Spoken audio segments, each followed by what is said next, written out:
Let's talk about Rina Sawayama, Dave. An artist that you talked about a lot a couple years back as like a breakout artist for you. Am I right? Yeah, that's right. I had Rina's debut album Sawayama on my top 10 albums of 2020, number 4 to be exact. I was a really huge fan of Rina's, I think, really uncanny ability to bring multiple genres together, specifically genres of the past, combining like traditional like 2000s pop melodies with new metal. It's just not something you were getting from anyone else. And I was really quite struck with that Rena EP from 2017. I think some of those songs are absolutely amazing to this day.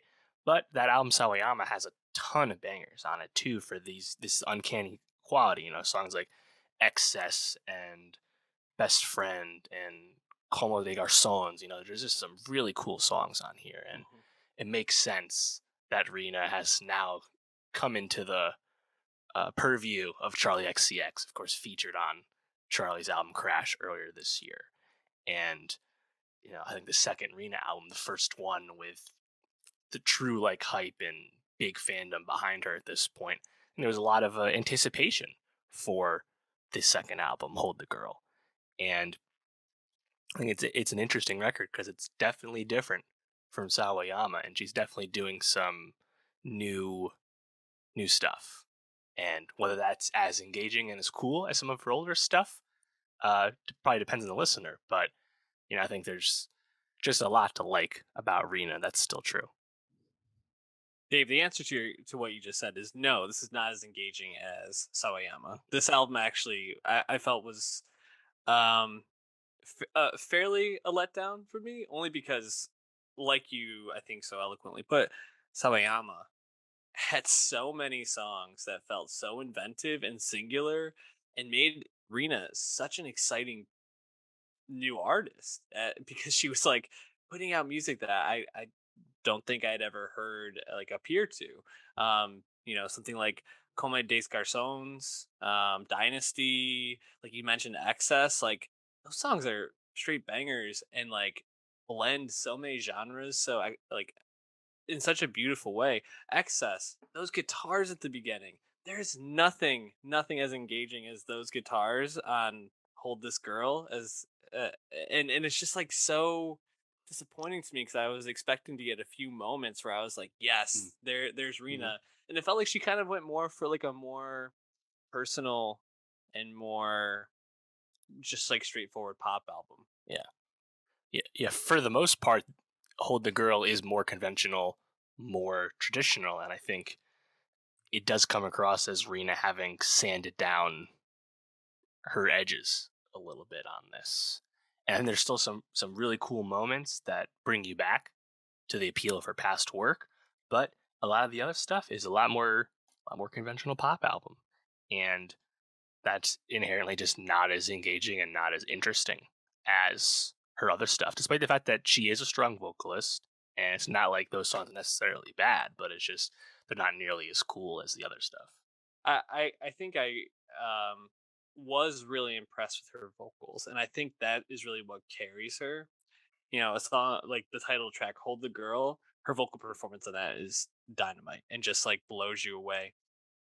And you do get a few moments and a few songs that are pretty catchy, but then there's also some moments that feel kind of cringy, and didn't really totally work for me. Something like Frankenstein, I didn't really like love the lyrics on that. It just felt kind of like, I don't know, too like straightforward and kind of like normy for what I expect from Rena.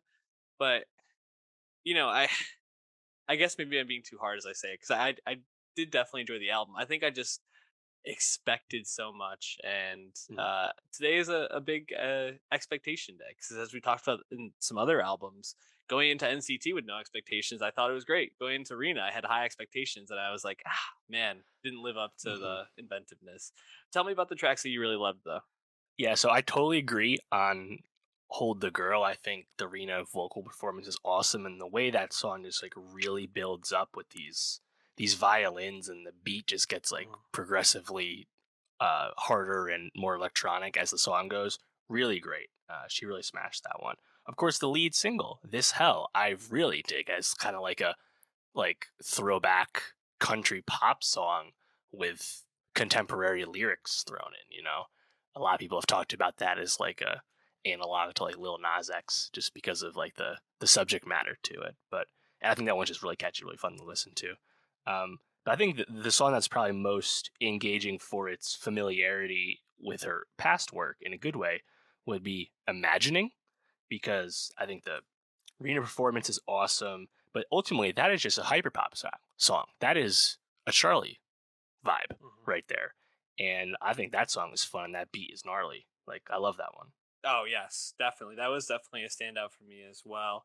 Um, yeah, even the first song, like "Minor Feelings," I think was like an interesting like way to introduce that this album was going to be a little more stripped back. But I like her vocal performance on that because uh there's so much feeling, especially by the end of the song. Like you really get the sense that she's going for this more like personal type of album here. So I thought that was like a good way to like preface the album. Um I'm trying to think of what other songs really stood out to me. Hurricanes is a Mm. song that kind of goes in like the same vein as Excess, but has more of like a build up. By the end, when the guitars are really ripping, I think that's like some of the moments I really like. Probably more rock than either of the two rock albums we talked about to this point, which is pretty Mm. funny to say.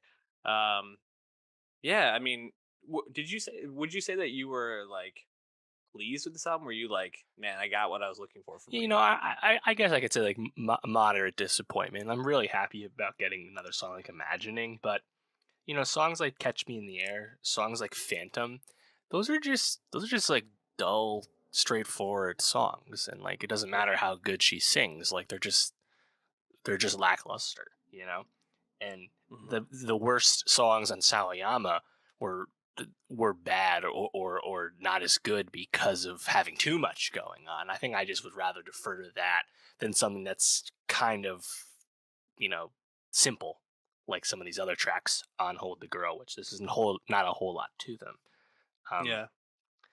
I think I wasn't really sure what to expect in that regard, because while This Hell definitely feels much more poppy, but still throwback in a sense, right? I was like, okay, that's great. I'd love to hear more stuff like this. The other single that she put out that's not on this album is Chosen Family with Elton John, which is just like a, like an acoustic, like vocal duet type song. And it's like, huh, that's definitely a very straightforward track. And obviously she made that because Elton expressed fandom to her after Sawayama came out. Awesome to see that connection. But I started hearing, like Catch Me in the Air as a single. And I'm like, oh, I'm not feeling this one, It's like, Yeah. and I think ultimately there's still a bit of variety on here, because you have like songs like Holy and Your Age, which have these like really pulsing like bass beats. And then, Yeah.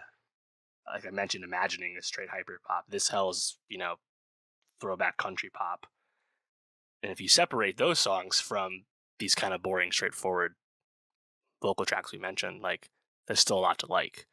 But yeah, I think overall, as like a body of work, it's definitely not as fulfilling as Sawayama or the Rina EP. I think it's a fine addition, and if this album came first before we got Sawayama, we probably would be talking about how this is such like a her kind of like busting on the scene. It's all about kind of like how you follow up to something as great as that, and it probably, in my opinion, or at least for my taste, didn't match what I was hoping for. But you mentioned like a lot of the songs, Your Age, Imagining, Hold the Girl, like there's a lot to love on this, and she's an exciting artist, and I'm really excited to see what we get from her moving forward. I actually think one of the like elements in this album that really stood out was just how much she was infusing like classic like EDM and dance Mm.